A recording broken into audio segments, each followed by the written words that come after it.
Scientists have warned that plummeting birth rates in the West will leave Britain heavily reliant on immigration for the next 75 years. Research published in the Lancet reveals that fertility rates have tumbled in all major Western nations since the 1950s.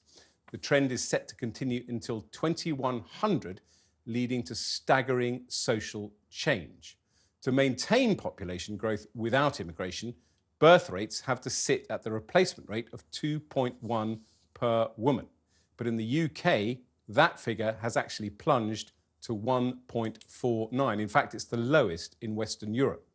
That number is also forecast to fall further to 1.3 by the end of the century. And that poses enormous challenges on how, as a society, we care and pay for our ageing population. The findings mean that to maintain public services and economic growth, high-income societies, like Britain, will have no choice but to rely on immigration from developing countries, like those in Africa, who have higher birth rates.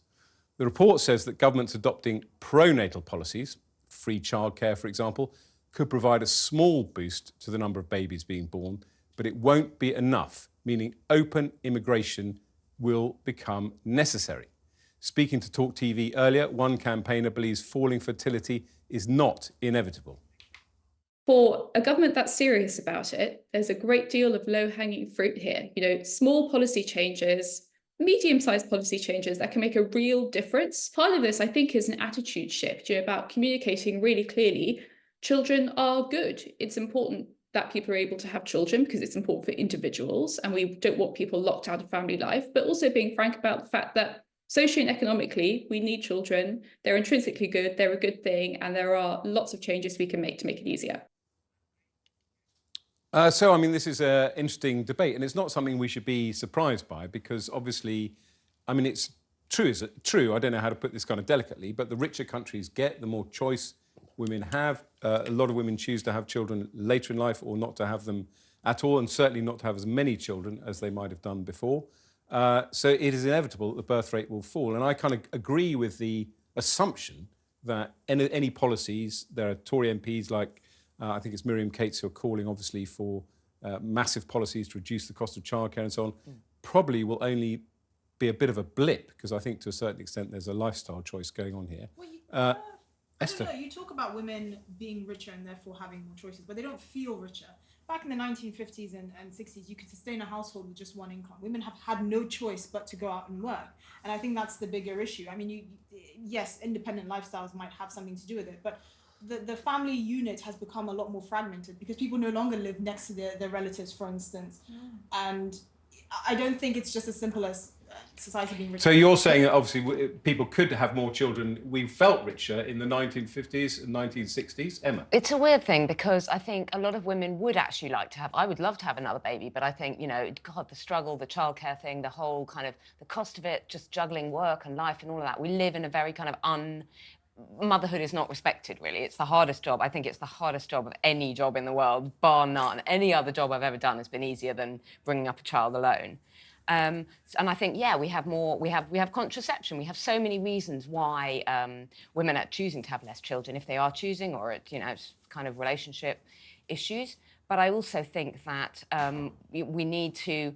I'm not sure that this thing about needing more immigrants is actually true. I think we have 150,000 people who are signed off with long-term mental illness. I think there's a lot of people out there who could actually be working. But there is slack. So according to Emma, I've got this totally wrong, actually. By the way, who has 1.3 children? I know, I was thinking about that. I have 0.3 of a child, definitely. 2.1, 1.3. No, it's not. I think the most interesting aspect of this is actually what I see as a completely false premise that just because the birth rate is falling fractionally, we've got to keep importing a load of people forevermore. What about unemployed people could work? Here we are, sitting here today, and the UK's population is astronomically higher overall than it has ever been in history. So the idea that you're going to have to open the doors forevermore in order to care for an ageing population is the wrong answer to what may become a real problem. And also, immigrants age as well. Like, we talk about this, like, let's import to the developing world as if immigrants don't get older. Right. It's a giant Ponzi scheme. It's ridiculous. The government has imported millions of people to make it look like our GDP figures are higher than they are. GDP per capita is actually going down because we have more people. It's like you're splitting the pie across more people. Yeah. It's a complete lie, and it's a complete falsehood. We don't talk about the levels of social change that will happen if we keep importing, half of the developing Well, that world. is the debate, the level of social change. I mean, the point is, and to Isabel's point, one of the reasons we have such a huge population is because people are living longer. Well, because the system, and the reason you want people to come to this country is because you want younger people to do the jobs that younger people can do. The system is unsustainable. I'm not going to be working when I'm 80. I know you will be because you are a workaholic. Exactly. But in Western countries... As the oldest person on the panel, what do you Thank you very much, Lord Vasey.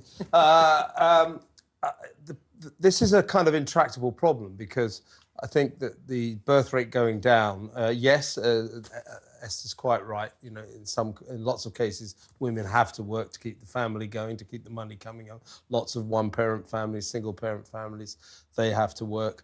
But also, women working, women pursuing their careers has become integral to Western culture. So how do you counteract that? How do you tell generations of women... Nobody's arguing that we go back to mums staying at home. But by the way, the climate change zealots have only just finished telling us that we've got to have less children because it's bad for the planet. It's selfish to have more than 2 children. We're not living in a time where you had to have 8 kids to take care of your farm. Also, how do you think I feel? I made the altruistic decision generations ago not to have any children to help the overpopulation situation. And now it turns out I've made the wrong decision. Kev, you did it to have a nice, planet you did it to have a nice, easy, relaxing life. There's that. Yeah, and lions.